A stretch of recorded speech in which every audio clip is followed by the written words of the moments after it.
तो दोस्तों आज हम फिर से आपके लिए लेकर आए हैं देश दुनिया की तमाम ताज़ा बड़ी खबरें। सबसे पहली बड़ी खबर में आपको बताएंगे दोस्तों कि गाजा पट्टी में युद्ध के खतरे के बीच हिजबुल्लाह ने किया इजराइल पर एक जोरदार हमला। इजरायली सेना की चौकियों को बनाया निशाना। इजराइल की 10 चौकी हिजबुल्लाह के हमले में हुई तबाह।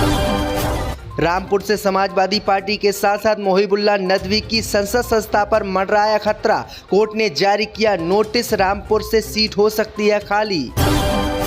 भारत के खिलाफ चीन की बड़ी साजिश आई सामने। लद्दाख से सटे एलएसी के पास बनाई 6 नई हेली स्ट्रिप। जंग के दौरान चीन करेगा इनका इस्तेमाल। हेमंत सोरेन से बगावत के बाद चंपई सोरेन ने नई पार्टी बनाने का किया ऐलान। बीते दिनों हटाए गए थे मुख्यमंत्री पद से। नसरुद्दीन शाह रत्ना पाठक ने की इजरायली फिल्म फेस्टिवल रद्द करने की मांग। गाजा में हुई तबाही के चलते जताया विरोध।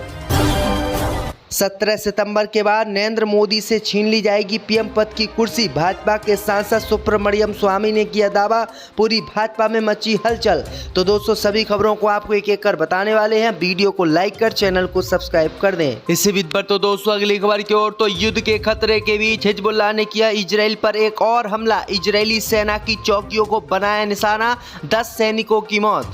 दोस्तों आपको बता दें कि लेबनान से युद्ध के खतरे के बीच हिजबुल्लाह एक्शन में आ गया है और हिजबुल्लाह ने एक बार फिर से इजराइल पर हमला कर दिया है।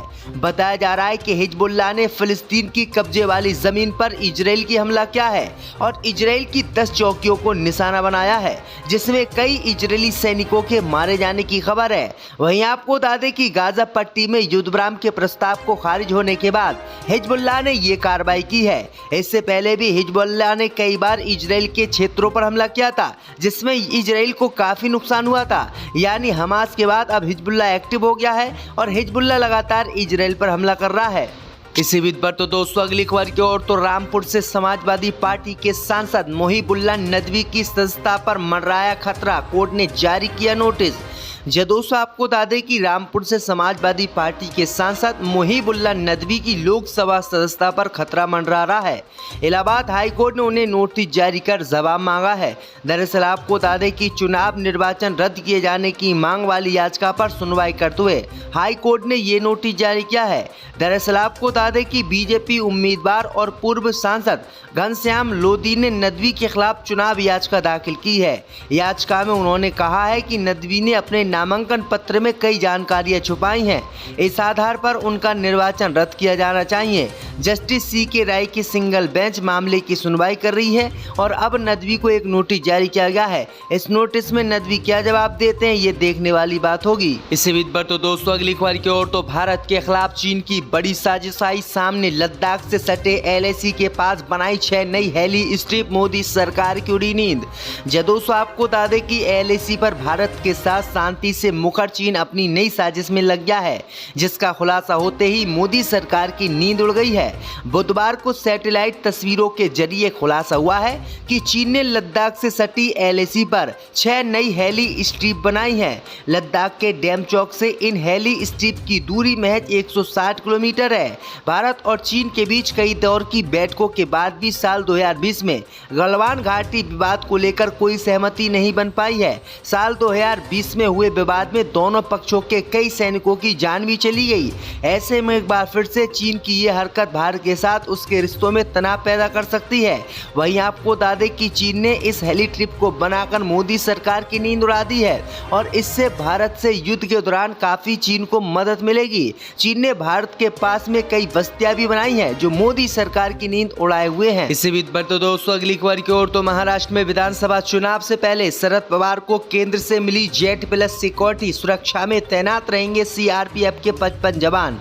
दोस्तों आपको बता दें कि महाराष्ट्र में विधानसभा चुनाव से पहले केंद्र की मोदी सरकार ने बुधवार को राष्ट्रवादी कांग्रेस पार्टी के प्रमुख शरद पवार को वीआईपी सुरक्षा कवच की उच्च श्रेणी जेड प्लस की सुरक्षा प्रदान की है। आधिकारिक सूत्रों ने इसकी जानकारी दी है। केंद्रीय गृह मंत्रालय ने केंद्रीय रिजर्व पुलिस बल से महाराष्ट्र के 83 साल के पूर्व मुख्यमंत्री की सुरक्षा बढ़ाने के लिए कहा है। इस कार्य के लिए 55 सीआरपीएफ कर्मियों की एक टीम को उनके साथ नियुक्त किया गया है।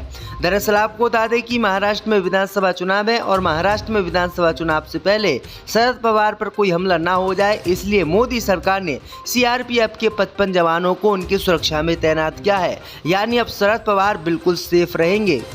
इसी बीच पर तो दोस्तों अगली खबर की ओर तो इजराइल के विरोध में उतरे नसरुद्दीन शाह रत्ना पाठक ने की इजराइल के फिल्म फेस्टिवल रद्द करने की मांग। जय दोस्तों आपको बता दें कि पिछले साल अक्टूबर में शुरू हुआ इजराइल हमास का युद्ध अब तक जारी है और इस युद्ध ने इजराइल के द्वारा गाजा पट्टी में तबाही मचाई है। इसी सब के बीच मुंबई में 21 और 22 अगस्त को इजराइल फिल्म फेस्टिवल का आयोजन होने जा रहा था, लेकिन नसरुद्दीन शाह और रत्ना पाठक समेत तमाम बॉलीवुड के स्टारों ने इसे रद्द करने की मांग की है। इनका मानना है कि इजराइल की सरकार गाजा पट्टी में बेगुनाह फिलिस्तीनियों की हत्या कर रही है। इसी बीच इजराइल का कोई भी प्रोग्राम भारत में नहीं होना चाहिए। भाई आपको ना दे कि नसरुद्दीन शाह ने कहा है कि इजराइल के फिल्म फेस्टिवल को बॉलीवुड के बड़े बड़े स्टार रद्द करवाए, क्योंकि ये बिल्कुल गलत है और भारत के खिलाफ है। इसी बीच पर तो दोस्तों अगली खबर की ओर तो हेमंत सोरेन से बगावत के बाद चंपई सोरेन ने नई पार्टी बनाने का किया ऐलान। जय दोस्तों आपको बता दें कि झारखंड विधानसभा चुनाव से पहले पूर्व मुख्यमंत्री और झारखंड मुक्ति मोर्चा के नेता चंपई सोरेन के सुर बागी हो गए हैं। उनके हाल ही के एक ट्वीट ने सियासी गलियारों में हलचल मचा दी है। हर कोई ये सोच रहा है कि चंपई का अगला कदम क्या होगा। अब पूर्व सीएम चंपई सोरेन ने नई पार्टी की बनाने की घोषणा की है। उन्होंने कहा कि वह राजनीति से संन्यास नहीं लेंगे और नई पार्टी बनाएंगे। उन्होंने गठबंधन के भी दरवाजे खुले रखने की बात कही है। चंपई ने कहा कि मैंने 3 विकल्प बनाए थे, रिटायरमेंट, संगठन या दोस्त। मैं रिटायर नहीं होऊंगा, मैं पार्टी को मजबूत करूंगा, नई पार्टी बनाऊंगा। दरअसल आपको बता दें कि जेल से आने के बाद हेमंत सोरेन ने उन्हें मुख्यमंत्री पद से हटा दिया था। इसी बीच पर तो दोस्तों अगली खबर की ओर तो 17 सितंबर के बाद नरेंद्र मोदी से छीन ली जाएगी पीएम पद की कुर्सी, भाजपा के सांसद ने किया दावा। जय दोस्तों आपको बता दें कि केंद्र में तीसरी बार सरकार बनाकर नरेंद्र मोदी तीसरी बार प्रधानमंत्री की कुर्सी पर बैठे हैं। हालांकि इस बार भाजपा को स्पष्ट बहुमत नहीं मिल पाया था, जिसके बाद एनडीए ने सहयोगी दलों के साथ मिलकर सरकार बनाई। लेकिन पिछले 2 बार के मुकाबले इस बार प्रधानमंत्री मोदी के तेवर थोड़े फीके नजर आ रहे हैं। पहले विपक्ष ने उन्हें संविधान बदलने के मुद्दे पर घेरा, फिर आरक्षण और अब अधिकारियों की लेटरल एंट्री पर मोदी सरकार बैकफुट पर है। इस बीच भाजपा के वरिष्ठ नेता ने प्रधानमंत्री मोदी को लेकर बड़ा दावा किया है। दरअसल आपको बता दें कि बीजेपी नेता सुब्रमण्यम स्वामी ने एक ट्वीट से भूचाल ला दिया है। उन्होंने दावा किया है कि मोदी आरएसएस प्रचारक के संस्कार के प्रति प्रतिबद्ध होकर 17 सितंबर को अपने 75वें जन्मदिन के बाद मार्गदर्शन मंडल में जाने के लिए रिटायरमेंट का ऐलान नहीं करते हैं तो वे अन्य तरीकों से अपनी पीएम कुर्सी खो देंगे। हालांकि सुब्रमण्यम स्वामी ने ये नहीं बताया है कि वो दूसरे तरीके क्या होंगे जिस वजह से प्रधानमंत्री मोदी को अपनी कुर्सी खोनी पड़ सकती है। इसी बीच पर तो दोस्तों अगली खबर की ओर तो इस्लामिक उपदेशक जाकिर नाइक को भारत देने के लिए तैयार हुए मलेशिया के नए प्रधानमंत्री। बोले हमें सबूत दिखाओ और ले जाओ।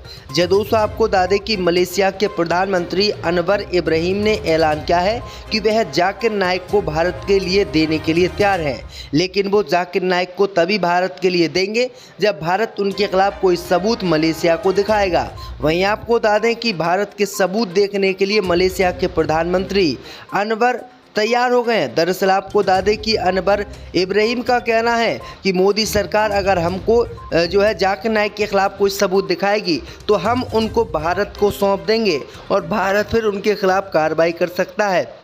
लेकिन अगर मोदी सरकार ने उनको जाकिर नाइक के खिलाफ कोई सबूत नहीं दिखाए तो वो किसी भी कीमत पर जाकिर नाइक को मोदी सरकार को नहीं देंगे। इसी बीच पर तो दोस्तों अगली खबर की ओर तो हरियाणा विधानसभा चुनाव में किस पार्टी को लगने वाला है जोर का झटका, सर्वे में हुआ खुलासा।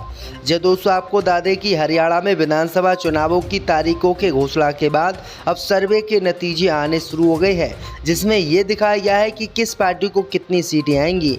दरअसल आपको बता दें दोस्तों कि नए ओपिनियन पोल के नतीजे सर्वे के अनुसार कांग्रेस पार्टी यहां पर सबसे बड़ी पार्टी बनकर उभरेगी और उसे 46 से 60 सीटें मिलेंगी। वहीं बीजेपी इस पोल में सत्ता से बाहर होती दिख रही है और उसे बहुमत से काफ़ी कम 21 से 25 सीटें ही मिलती नजर आ रही हैं।